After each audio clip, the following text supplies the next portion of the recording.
Welcome to Brain Vision.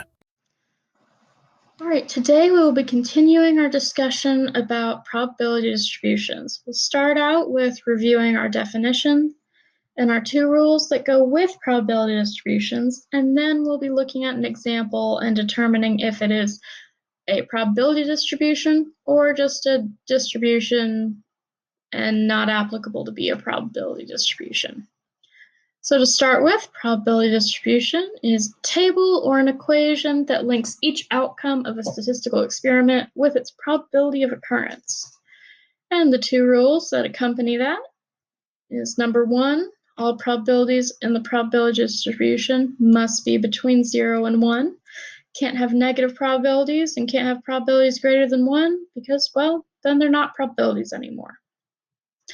And number two, the sum of all probabilities must equal 1. If it's greater than 1 or less than 1, then either the probability distribution was incorrectly done, and then you're left with just a distribution, or just a random example of just how some collections of numbers can't be viewed as probability distributions.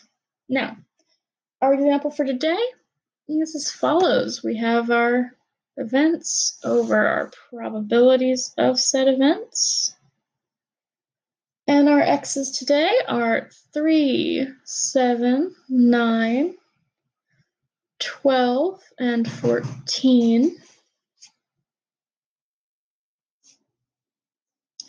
And our probabilities are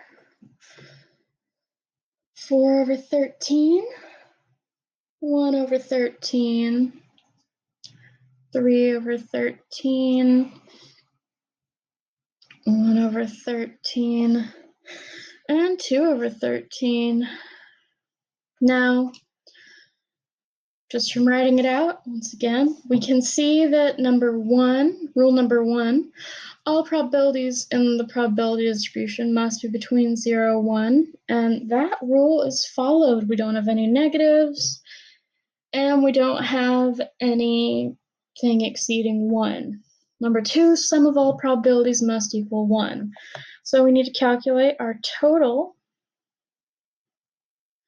of all of our probabilities. Let's go ahead and do that. We see 4 and 1, so 5 over 13. 3 plus 1 plus 2. Get all that together. Again, it's 5 over 13, so our total becomes 10 over 13, which unfortunately, that does not equal 1. So rule number two is not followed.